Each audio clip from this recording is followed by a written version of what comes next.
وَكُلًّا نَّقُصُّ عَلَيْكَ مِنْ أَنبَاءِ الرُّسُلِ مَا نُثَبِّتُ بِهِ فُؤَادَكَ نحمده ونصلي على رسوله الكريم اما بعد فاعوذ باللہ من الشیطان الرجیم بسم اللہ الرحمن الرحیم وَإِذْ قَالَ مُوسَى لِقَوْمِهِ يَا قَوْمِ إِنَّكُمْ ظَلَمْتُمْ أَنفُسَكُمْ بِاتِّخَاذِكُمُ الْعِجْلَ فَتُوبُوا إِلَى بَارِئِكُمْ فَاقْتُلُوا أَنفُسَكُمْ ذَلِكُمْ خَيْرٌ لَكُمْ عِنْدَ بَارِئِكُمْ فَتَابَ عَلَيْكُمْ إِنَّهُ هُوَ التَّوَّابُ الرَّحِيمُ صدق اللہ العظیم۔ محترم سامعین اکرام، سلسلہ قصص النبیین قدم بقدم میں ایک مرتبہ پھر میں آپ سے مخاطب ہوں۔ گزشتہ کئی نشستوں میں حضرت موسیٰ علیہ السلام کا قصہ چل رہا ہے۔ آج بھی حضرت موسیٰ علیہ السلام کے اس قصے میں بنی اسرائیل کے جو کام تھے، جو کارنامے تھے، ان کا ذکر کیا جا رہا ہے۔ بنی اسرائیل نے جہاد کا انکار کیا تو اللہ تعالیٰ نے صحرائے سینا کے اندر ان کو محصور کر دیا۔ 40 سال تک صحرائے سینا کے اندر یہ بھٹکتے رہے۔ اس کے بعد پھر اللہ تعالیٰ نے ان کو فلسطین کے اندر جگہ عطا فرمائی۔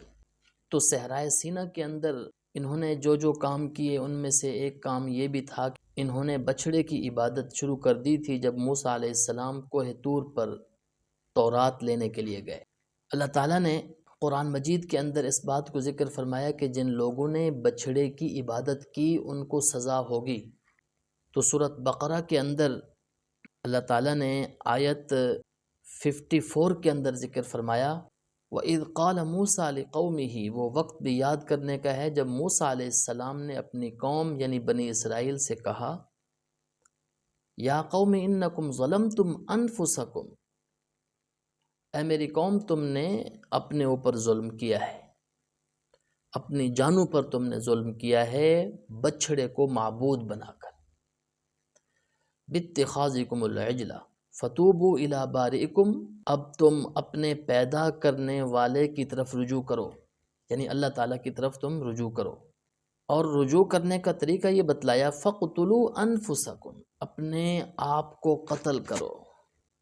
ذَلِكُمْ خَيْرٌ لَكُمْ عِنْدَ بَارِئِكُمْ، یہ قتل تمہارے پیدا کرنے والے کے ہاں بہتر ہے، یعنی تمہیں شرک سے پاک کرنے اور ہمیشہ کی جو زندگی تمہیں ملے گی اس زندگی کے اندر سکون حاصل کرنے کے لیے بہتر ہے۔ فَتَابَ عَلَيْكُمْ، اللہ تعالیٰ تم کو معاف فرما دے گا۔ اِنَّهُ هُوَ التَّوَّابُ الرَّحِيمُ، وہ توبہ کو قبول کرنے والا، رحم کرنے والا ہے۔ یہ بنی اسرائیل کے لیے بہت سخت حکم تھا، بہت بڑا جرم کیا تھا انہوں نے۔ تو جس طرح جرم بہت بڑا کیا تھا اسی طرح یہ سزا بھی ان کے لیے بڑی سخت تھی۔ جس طرح کوئی آدمی اگر زنا کرتا ہے تو اس کے لیے بھی سزا سخت ہے، اور وہ سزا وہ توبہ کا ذریعہ بھی بن جاتی ہے۔ اسی طرح ان کی یہ جو سزا تھی قتل ہونا، یہ ان کی توبہ کا ذریعہ تھا۔ انہوں نے چونکہ جرم بہت بڑا کیا تھا کہ بچھڑے کی انہوں نے عبادت کی۔ موسیٰ علیہ السلام جب تورات لینے کے لیے گئے تو اللہ تعالیٰ کی طرف سے جب یہ حکم آیا تو موسیٰ علیہ السلام نے ان کو یہ حکم سنایا، اللہ تعالیٰ کی طرف سے حکم آیا ہے کہ تم اپنے آپ کو قتل کرو۔ بنی اسرائیل اس بات پر آمادہ ہو گئے کہ ٹھیک ہے، جو اللہ تعالیٰ کی طرف سے حکم آیا ہے ہم اس کو ماننے کے لیے تیار ہیں۔ لیکن جہاں ان کو قتل کرنے کے لیے لایا گیا وہاں ان کے رشتہ دار بھی تھے، کسی کا باپ تھا، کسی کا بیٹا تھا، کسی کا بھائی تھا، کسی کا دوست تھا۔ تو اب ان میں سے وہ لوگ جو توحید پر تھے، یعنی موسیٰ علیہ السلام کی شریعت میں توحید پر تھے، جنہوں نے بچھڑے کی عبادت نہیں کی، ان کو کہا گیا تم قتل کرو۔ انہوں نے یہ تلوار اٹھائی اور اٹھا کر جب قتل کرنے کے لیے گئے، ہمت نہ پڑی، اس لیے کہ جو کسی کے اندر پدری شفقت تھی، باپ والی جو شفقت، بھائی والی جو شفقت، اور اسی طرح بیٹے والی جو شفقت، وہ غالب آ گئی، وہ تلوار ہاتھوں سے گرنے لگی۔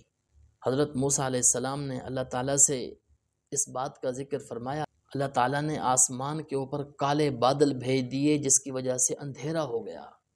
اب اندھیرے کے اندر انہوں نے بنی اسرائیل کو قتل کرنا شروع کیا۔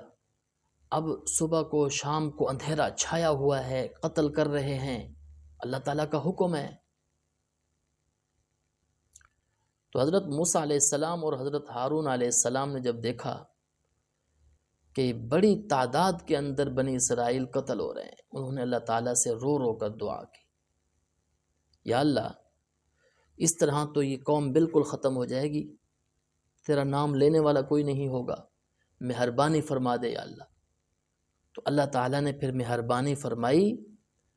تو جب اللہ تعالیٰ نے مہربانی فرمائی تو وہ بادل جب جھڑے، دیکھا تو بڑی تعداد کے اندر بنی اسرائیل قتل ہوئے پڑے ہیں۔ حضرت علی کرم اللہ وجہہ فرماتے ہیں 70,000 بنی اسرائیل قتل ہوئے، بہت بڑی تعداد ہے۔ حضرت موسیٰ علیہ السلام کو اس بات کا بڑا غم ہوا کہ یہ بہت زیادہ لوگ قتل ہوئے ہیں۔ اللہ تعالیٰ نے موسیٰ علیہ السلام سے فرمایا کہ موسیٰ تو اس بات پر راضی نہیں ہے، یہ جو قتل ہوئے ہیں یہ بھی اور قتل کرنے والے دونوں جنت میں جائیں گے۔ گویا کہ ان کی توبہ قبول ہو گئی۔ جب ان کی توبہ قبول ہو گئی، جو مقتول ہو گئے ہیں گویا کہ ان کو شہادت کا درجہ مل گیا ہے، اور جو قاتل ہیں اللہ تعالیٰ نے ان کی بھی توبہ قبول فرما لی ہے۔ حضرت موسیٰ علیہ السلام جب تورات لے کر آئے کوہ طور سے، تو قوم نے یہ کہا کہ موسیٰ یہ ہمیں کیسے پتہ چلے گا کہ اللہ تعالیٰ کی طرف سے ہے؟ اللہ تعالیٰ نے حضرت موسیٰ علیہ السلام سے فرمایا 70 آدمی اپنی قوم کے کوہ طور پر لے کر آؤ، جس کا ذکر اللہ تعالیٰ نے قرآن مجید میں سورۃ اعراف کے اندر فرمایا، آیت نمبر 152 کے اندر، وَاخْتَارَ مُوسَىٰ قَوْمَهُ 70 رَجُلًا لِمِيقَاتِنَا، موسیٰ علیہ السلام نے اپنی قوم کے 70 آدمی منتخب کیے جو ہمارے وقت مقررہ پر، جو اللہ تعالیٰ نے وقت دیا اس وقت پر کوہ طور پر انہوں نے لے کے جانا تھا۔ جب موسیٰ علیہ السلام ان کو کوہ طور پر لے گئے، انہوں نے یہ کہا، بلکہ بعض روایات سے یہ بات بھی معلوم ہوتی ہے کہ اللہ تعالیٰ نے پھر وہ تورات سنا بھی دی، لیکن انہوں نے یہ کہا کہ ہم تو نہیں مانیں گے اس وقت تک جب تک ہم اللہ تعالیٰ کو دیکھ نہ لیں۔ فلما اخذتهم الرجفۃ، ان کو ایک کڑک نے آ پکڑا جس کی وجہ سے یہ بے ہوش ہو گئے۔ کڑک نے کیوں پکڑا؟ اس وجہ سے کہ جب اللہ تعالیٰ نے ان کو کوہ طور پر بلایا اور اللہ تعالیٰ نے ان کو تورات سنا دی، تو انہوں نے پھر یہ مطالبہ کر دیا، نہیں ہم دیکھیں گے پھر مانیں گے۔ تو ایک کڑک نے آ کر ان کو پکڑا جس کی وجہ سے یہ بے ہوش ہو گئے، اور ایسے بے ہوش ہوئے، پتہ ایسے چلتا تھا جیسے یہ مر گئے۔ حضرت موسیٰ علیہ السلام نے اللہ تعالیٰ سے دعا کی، قال ربی لو شئت اہلکتہم، اے پروردگار اگر تو نے ان کو ہلاک کرنا تھا تو اس سے پہلے بھی تو ہلاک کر سکتا تھا، اور مجھ کو بھی، یعنی جس وقت قوم بہت بڑی نافرمانیوں کے اندر تھی، یا اللہ تو اس وقت بھی ہلاک کر سکتا تھا۔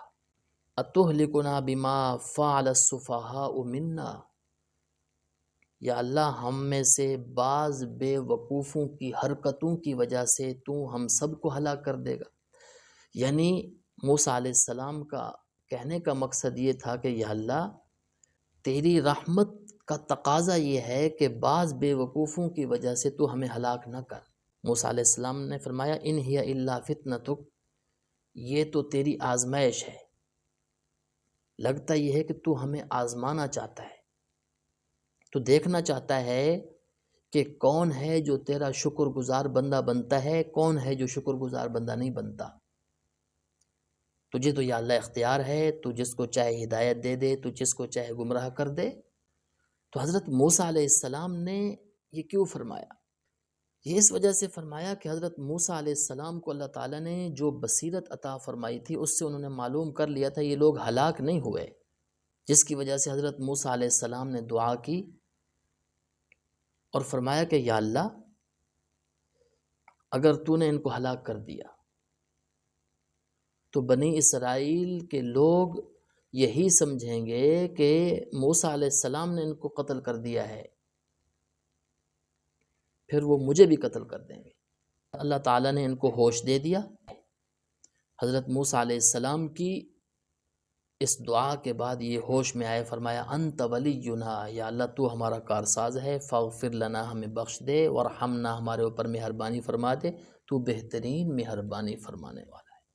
اللہ تعالیٰ نے مہربانی فرمائی، ان کو دوبارہ اللہ تعالیٰ نے ہوش دے دیا۔ وآخر دعوانا ان الحمد للہ رب العالمین۔ وَكُلًّا نَّقُصُّ عَلَيْكَ مِنْ أَنبَاءِ الرُّسُلِ مَا نُثَبِّتُ بِهِ فُؤَادَكَ